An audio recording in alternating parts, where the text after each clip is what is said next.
If our Deputy President of the Republic of Kenya, that is Rigathi Gachagua, Honorable Rigathi Gachagua, fears and even decides to order the sniff dogs to go and check the podium before he arrives, simply because of his safety, then who are we to be carried in this country?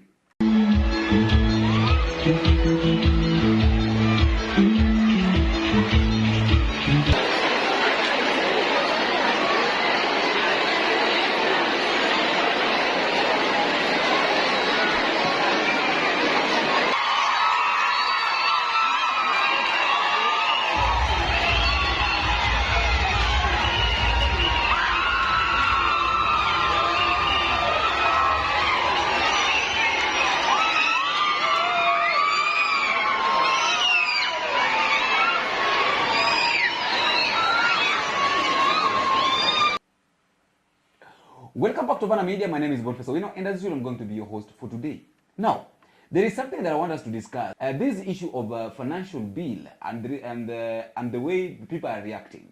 There is something that the Secretary General of Azimio la Umoja, that is Sifuna, wrote. There's a letter that he wrote to his members, telling them that this time round there is no way of going anywhere.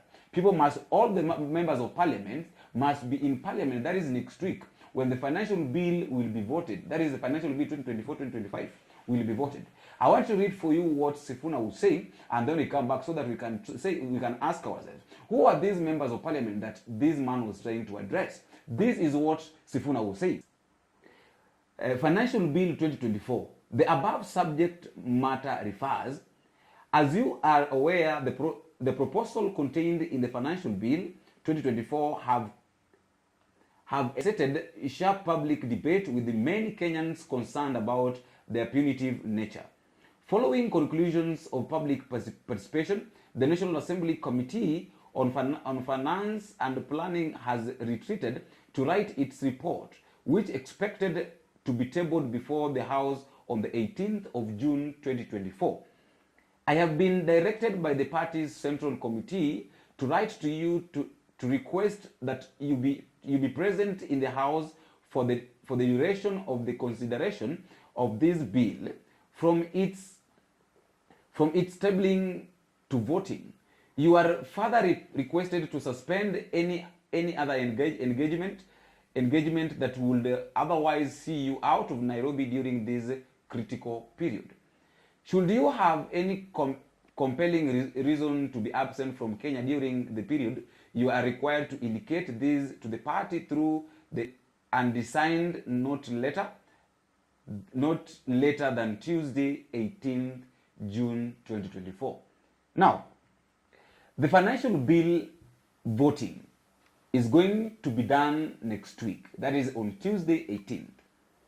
The Secretary General of Azimio la Umoja, that is Sifuna, have indicated very well that due to the instructions of the party and due to the clinching, the thing that what is really clinching and what is really affecting the people that elected the members of Parliament is directing the members of Parliament that were elected through the Azimio la Umoja alliance that they should be present in Kenya.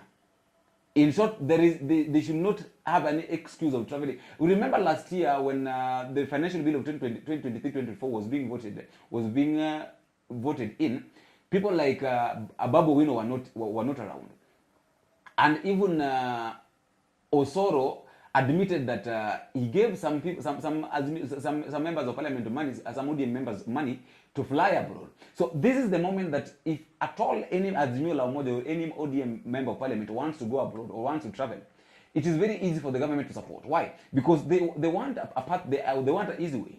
The Kenyans have also decided that whatever come may, they will be there. They will be there no matter what. Just like one of my friends, Oguda, normally say that we will be there no matter what. The Kenyans are saying that it is only, and I said this thing yesterday, that it is only the members of Parliament that have the Kenyans have got hopes in only members of Parliament. So it is only members of Parliament that will make decisions, will decide whether this financial bill will be passed, so that Kenyans continue to suffer, the people that elected them, that gave them work suffers, or it is them that will say that enough is enough, and a common mwananchi will have time, or will have a space to breathe. How will it happen? What it will take, it will only take them to say only 2-letter word, a no, or a 3-letter word, a yes. If they say no, then financial bill will not be passed. And therefore, all the taxes that have been put on bread, on cars, and all that will not be implemented. But if they vote yes, it means that this financial bill will come to be a law. And we have to understand something, that in Parliament, the majority of members of Parliament consist of the current government. That is Kenya Kwanza. Now, somebody like Wamuchomba decided that she will vote no. She cannot be able to put her people's lives in danger. Let us leave alone people like members of parliament that come from Kiamba. Members of parliament that comes from Kiamba, this member of parliament that comes from Kiamba say that he cannot go against someone that allowed him to be a member of parliament. And at the same time, he cannot go against what Kimani Chungwa is saying. So in short, he's saying that he is going to vote yes. Hii pesa tumeitisha nyinyi, hatuendi kutumia kwa njia mbaya. Hii pesa tumeitisha nyinyi na tutapitisha.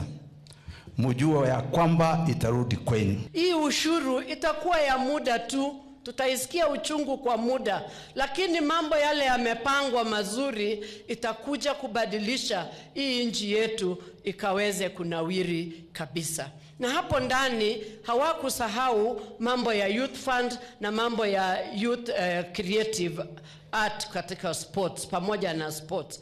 Hawakusahau youth enterprise fund. Hawakusahau women enterprise fund ambayo ilikuwa imeondolewa kwa muda. Kwa hivyo kuna mambo mazuri, hata tunaelezwa hata ile CDF itaweza kuongezeka ile ngaf, na pia kwa mara ya kwanza county ile revenue imeongezewa to 400.1 B. Ile pesa tunaitishwa kodi, jameni, itakuwa ikinunua madawa, tunaenda hiyo hospitali kama Kenya. Wakati wewe unatoa shilingi 5,000 au 10,000 ya kwenda hospitali, hiyo pesa hutakokuwa ukitoa. Kwa hivyo tujaribu sana, huyo mnaita Sakayo, hiyo pesa ikitolewa mwezi wa 11 au Disemba, utakuta barabara inatengenezwa, shule hatutakuwa tukilipa, hospitali itakuwa ya bure, na mambo yatakuwa mazuri. Kwa hii serikali wakati tulifika, tulipata ikiwa empty. Saa hii msikie kutoka kwangu, tuko 75%. By the end of this year, mambo itakuwa mambo tofauti sana. So just like I've said, our lives now depends on the decision that our members of parliament will make next week.